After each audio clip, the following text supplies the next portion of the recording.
Good morning प्रिय छात्रगण, नमस्कार।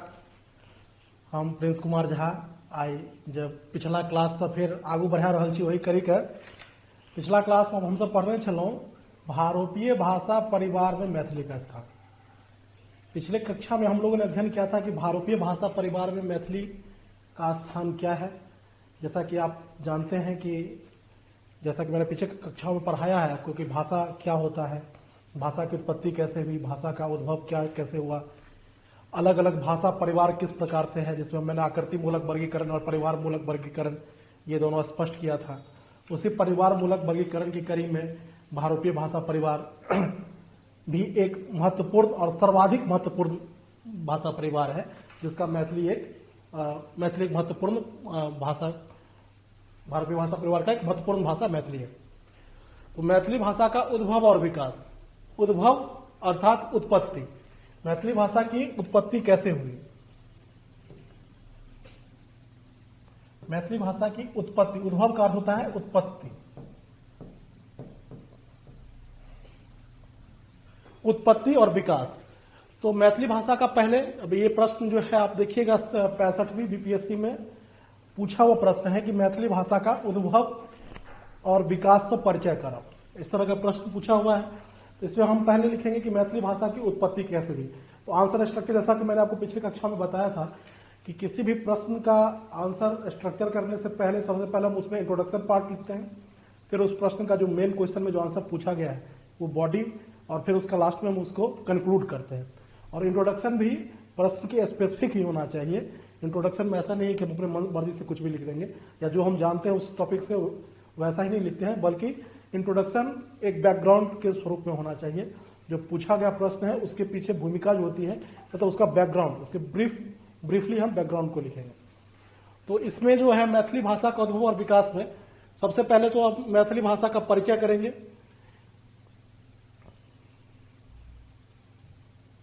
सबसे पहले मैथिली भाषा का परिचय देंगे कि मैथिली भाषा क्या है। मैथिली मिथिला क्षेत्रक भाषा अछि। मैथिली मिथिला क्षेत्रक भाषा अछि, और ये तो आपको पता ही है, कई क्लास में मैंने पिछले कई क्लास में बताया कि मैथिली मिथिला क्षेत्र की भाषा है। और प्राचीन उपलब्ध सामग्री में एकर नाम अनेक रूप से आयल अछि। तो ये अब मतलब मैथिली भाषा तो उतना चूंकि पॉपुलर नहीं है इसलिए लोगों को पता नहीं होता अधिकांश बातें। तो इसमें जो है इसका प्राचीन उपलब्ध सामग्री में इसका अनेक बार से नाम आया है।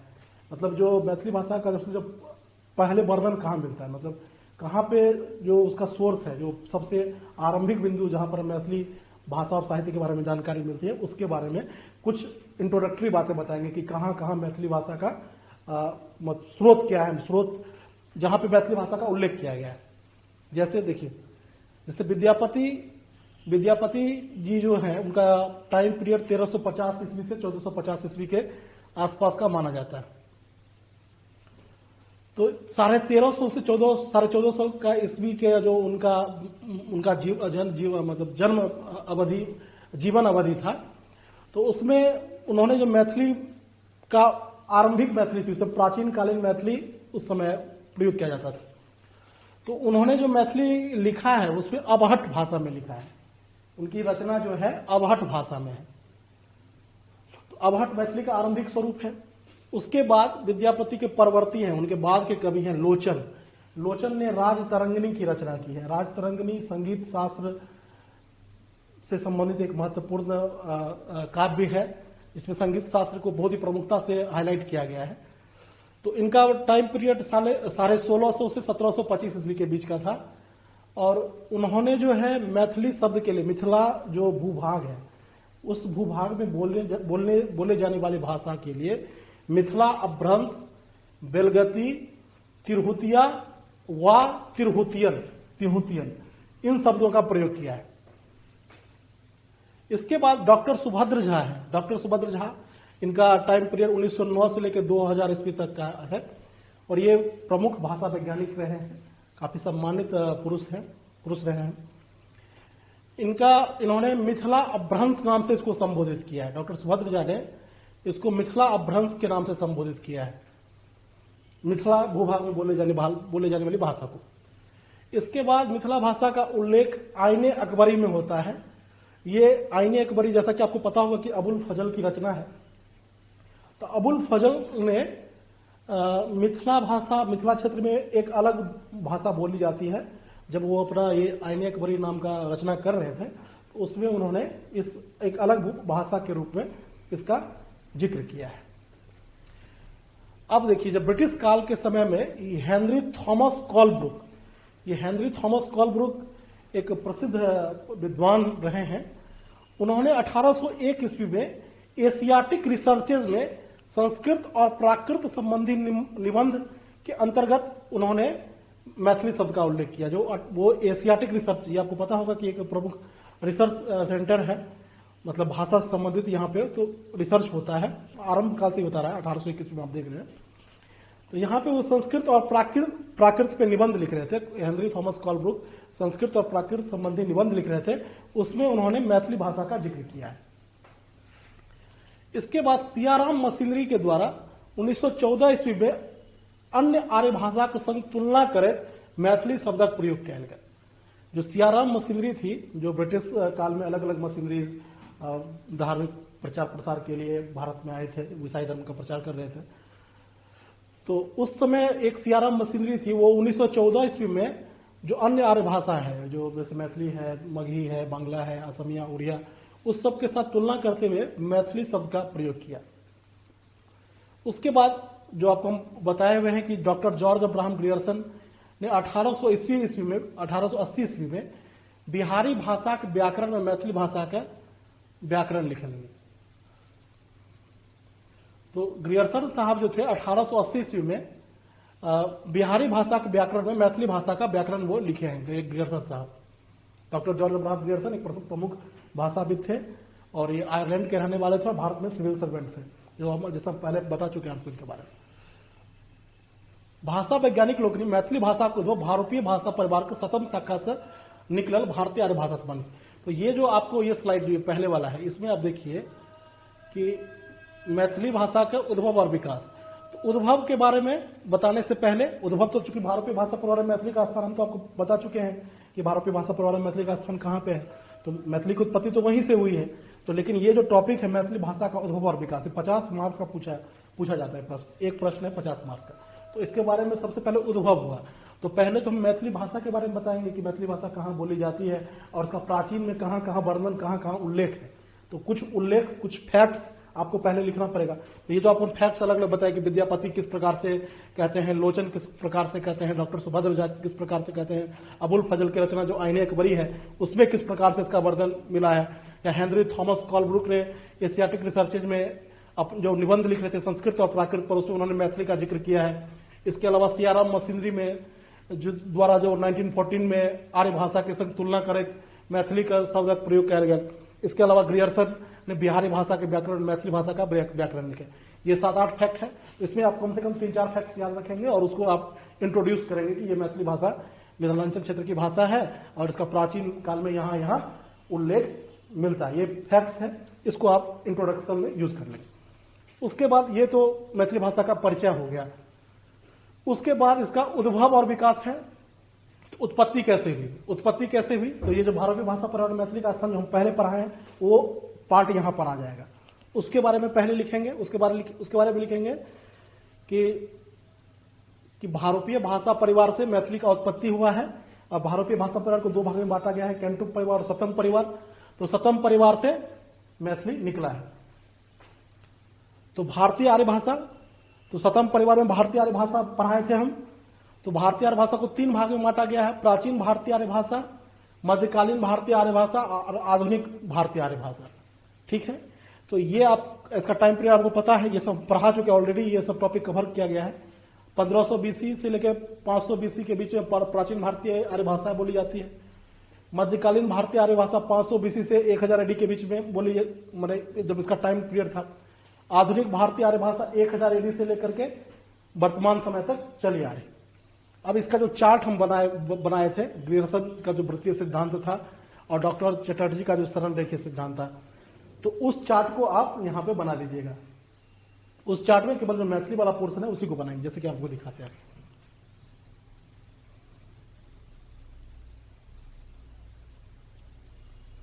ये आधुनिक भारतीय आर्य भाषा हो गया। तो ग्रियर्सन साहब का जो ये सिद्धांत था कि हिंदी वर्ग और हिंदीतर वर्ग, हिंदी के वर्ग में ये और हिंदीतर वर्ग में, तो हिंदी वर्ग में ये तो हरदेव बाहरी जी का है, क्षमा कीजिएगा, इससे पहले वाला ये है आधुनिक भारतीय आर्य भाषा।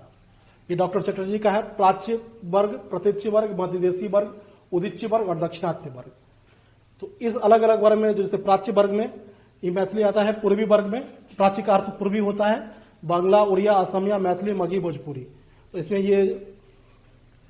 इसमें मैथिली जो है ये है,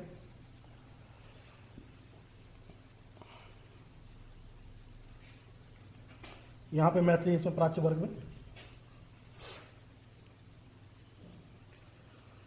तो ये चार्ट आप बना देंगे और ग्रियर्सन साहब का जो वृत्तीय सिद्धांत था ये भी यहाँ पे आप मेंशन कर देंगे। आधुनिक भारतीय आर्य भाषा, इसमें बहिरंग उपशाखा, मध्यवर्ती उपशाखा और अंतरंग उपशाखा। तो इस बहिरंग उपशाखा में ये जो प्राच्य समूह है, इसमें जो ये मैथिली बोला जाता है, ये वाला पोर्शन जो आ गया इसका।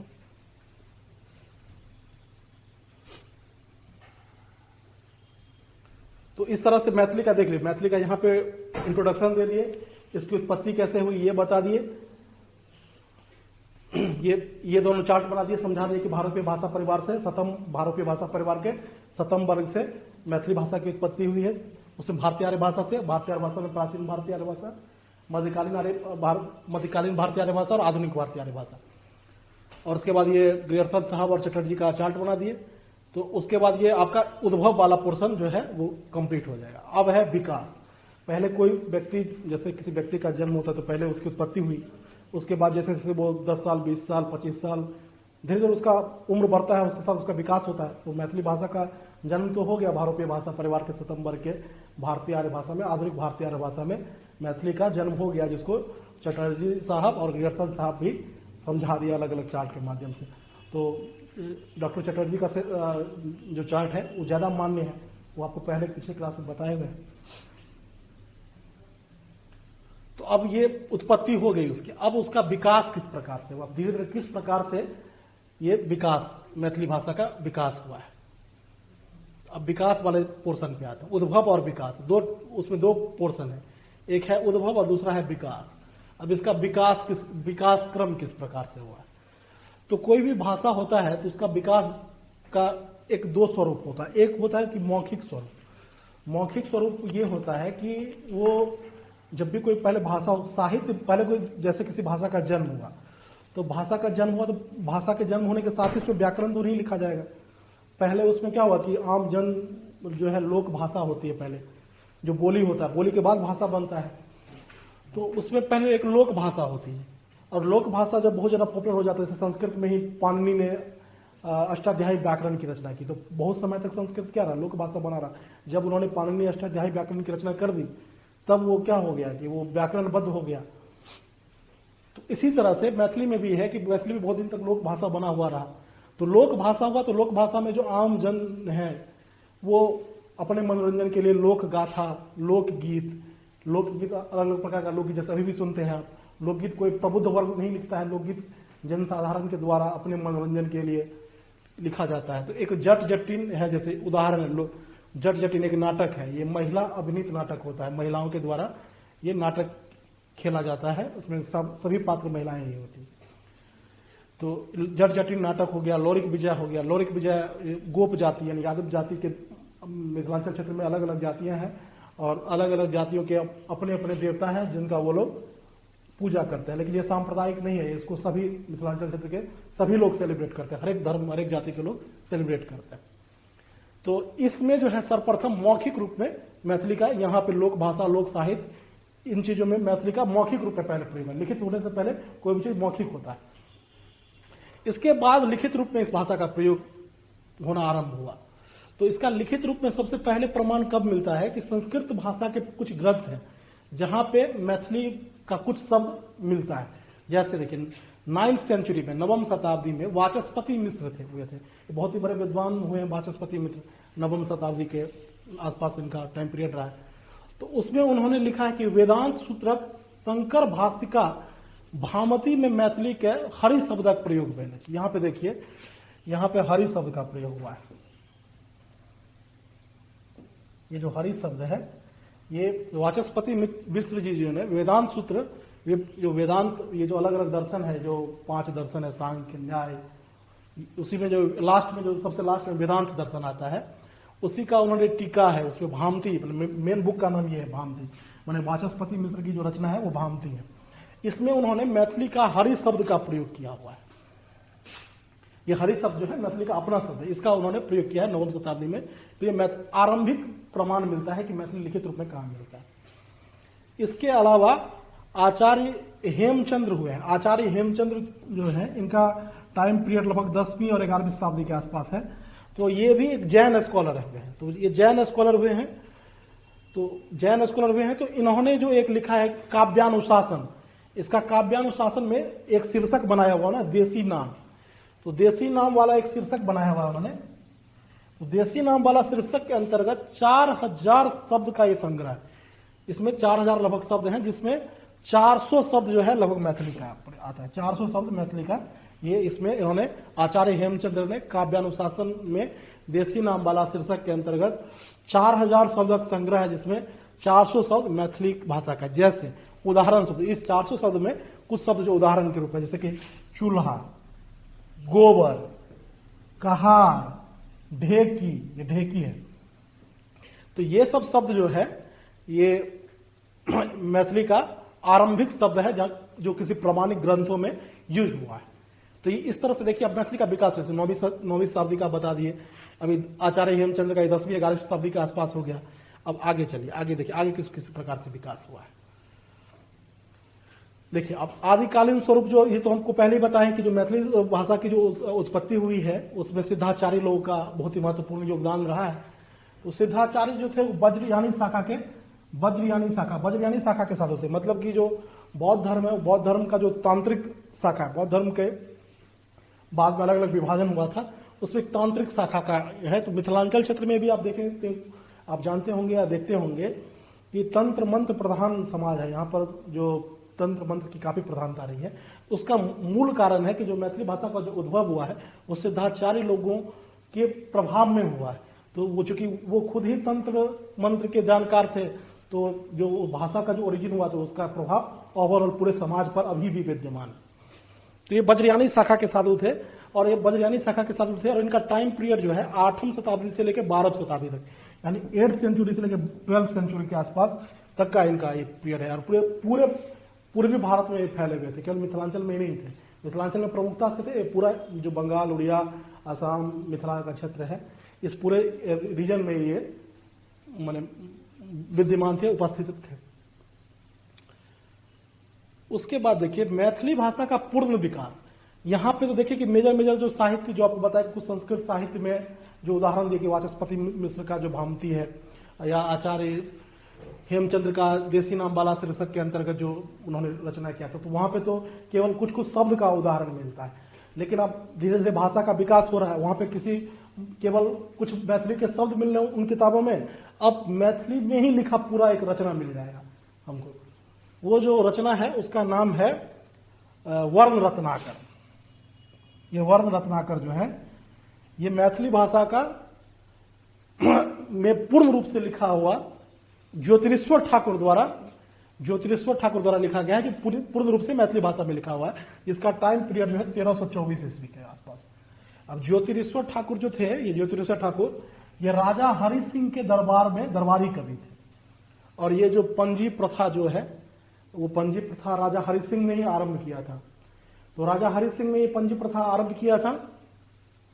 अब ये पंजी प्रथा क्या होता है? पंजी प्रथा जो होता है कि जो वैवाहिक संबंधों में शुद्धता बनाए रखने के लिए ये पंजी प्रथा आरंभ किया गया था, जो कुल गोत्र का जो सब कंसेप्ट होता है, तो उसको मद्देनजर रखते हुए उन्होंने ज्योतिरेश्वर ठाकुर के ज्योतिरेश्वर ठाकुर जिनके दरबारी कवि थे, अर्थात हरि सिंह के द्वारा ये आरंभ किया गया था। अब देखिए ये जो मतलब वर्ण रत्नाकर है, इसको इंसाइक्लोपीडिया ऑफ मैथिली लिटरेचर कहते हैं। इसको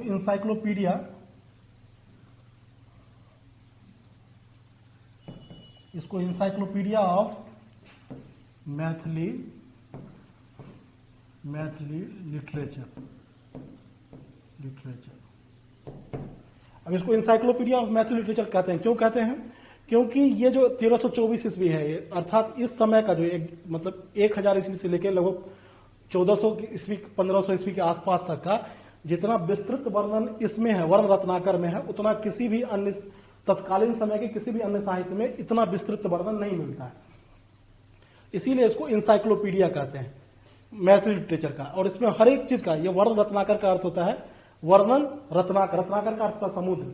तो इसका 8 चैप्टर में बांटा हुआ है, 8 कल्लोल, मतलब कल्लोल का अर्थ लहर।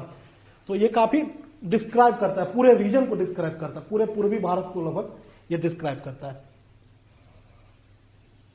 उसके बाद देखिए, तो ये 1324 ईस्वी तक का ये आपको मिल गया, वर्ण रत्नाकर मिल गया। उसके बाद जो है आपको पता है कि विद्यापति का जन्म 1350 ईस्वी में हुआ है। बता विद्यापति का जो टाइम पीरियड है 1350 से 1450 ईस्वी के आसपास तक का है। तो ये जो विद्यापति जो अपने पदावली लिखे हैं या उन्होंने अलग अलग रचनाएं की है, तो उन्होंने जो संस्कृत में भी कुछ नाटक लिखे हैं, लेकिन मैथिली भाषा में भी उन्होंने अवाट भाषा में पदावली लिखा है।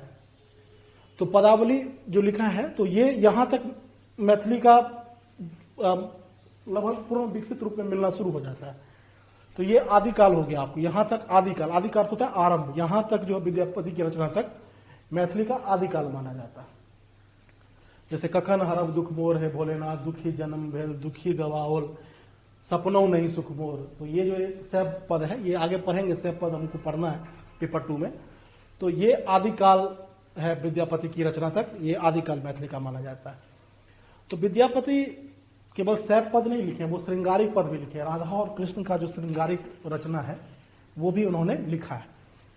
तो राधा और कृष्ण का, क्योंकि वो दरबारी कवि थे, तो उस समय सामंत अलग अलग सामंत थे, तो उनके मनोरंजन के लिए भी जो दरबारी कवि होते थे वो रचनाएं क्या करते थे। तो विद्यापति भी सामंती कवि थे, तो वो भी राधा कृष्ण के प्रेम संबंधी रचनाएं किए हैं। तो उनके बाद विद्यापति से 100 साल जूनियर है, मतलब विद्यापति के 100 साल बाद हुए हैं गोविंद दास। तो गोविंद दास जो है ये विद्यापति से 100 साल जूनियर है।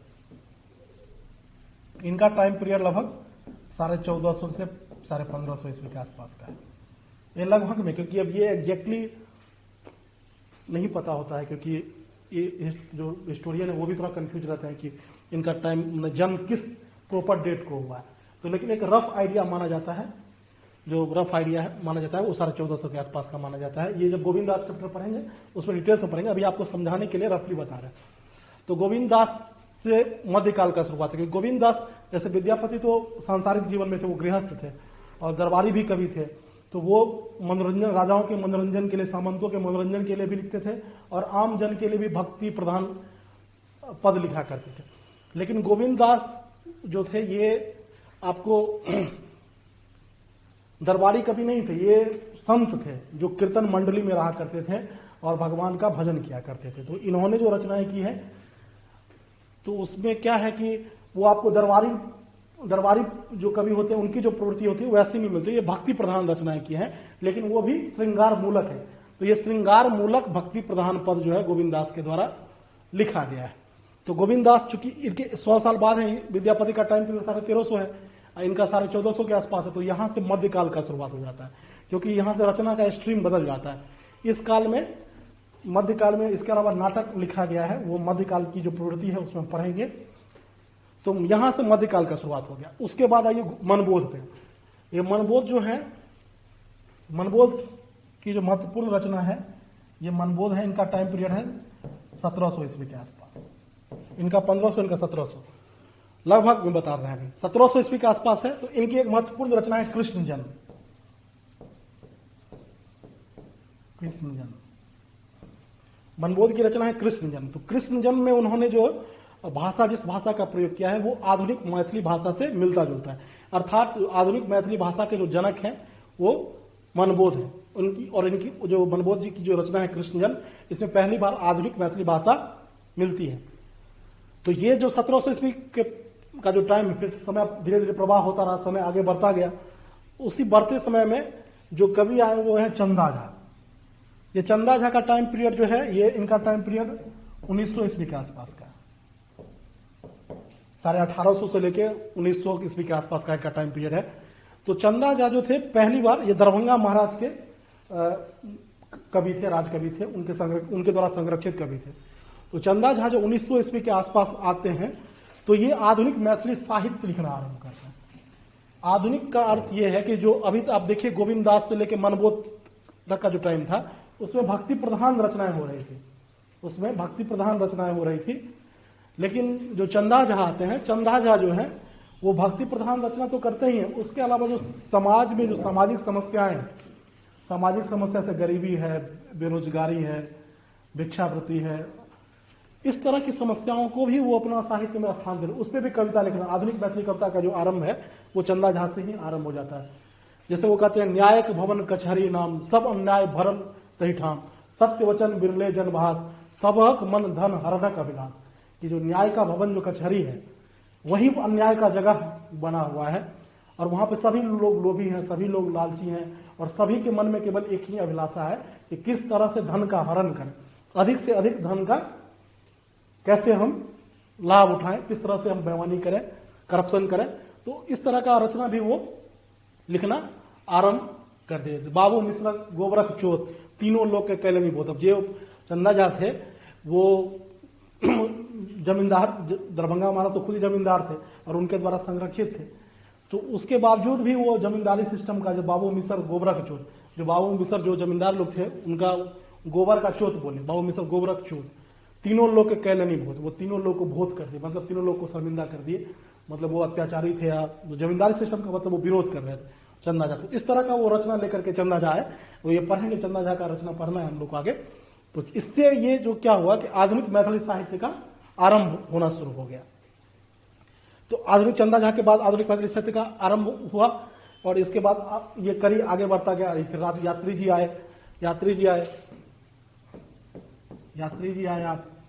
यात्री जी का जो काव्य संग्रह है चित्रा, इसमें वो सर्वहारा वर्ग को लेकर के, सर्वहारा वर्ग यानी सामान्य वर्ग जो गरीब है, दलित है, शोषित है, कमजोर है, उनकी रचनाओं को भी अपने साहित्य में स्थान दिया। इसके बाद हरिमोहन झा है, प्रोफेसर हरिमोहन झा है, तो ये पद्य में भी लिखे हैं और गद्य में भी लिखे, लेकिन इनका गद्य ज्यादा फेमस है। इसमें खट्टर काका का तरंग है, खट्टर काका का तरंग जो है वो गल्प साहित्य है, बातचीत के शैली में जो भी मतलब पुरानी जो धार्मिक अंधविश्वास और रूढ़िवादिता उस पर बहुत ही कड़ा प्रहार किए हैं। और वो खट्टर काका का तरंग इतना फेमस हुआ कि जो अन्य मिथिला के बाहर के जो भी लोग हैं वो लोग भी मैथिली सीखे ताकि इस साहित्य को पढ़ सकें। तो मैथिली को ऑल इंडिया लेवल पर हाईलाइट करने वाले पहले वर्तमान समय में, आधुनिक समय में हरिमोहन झा हुए। इसके अलावा राजकमल चौधरी हुए।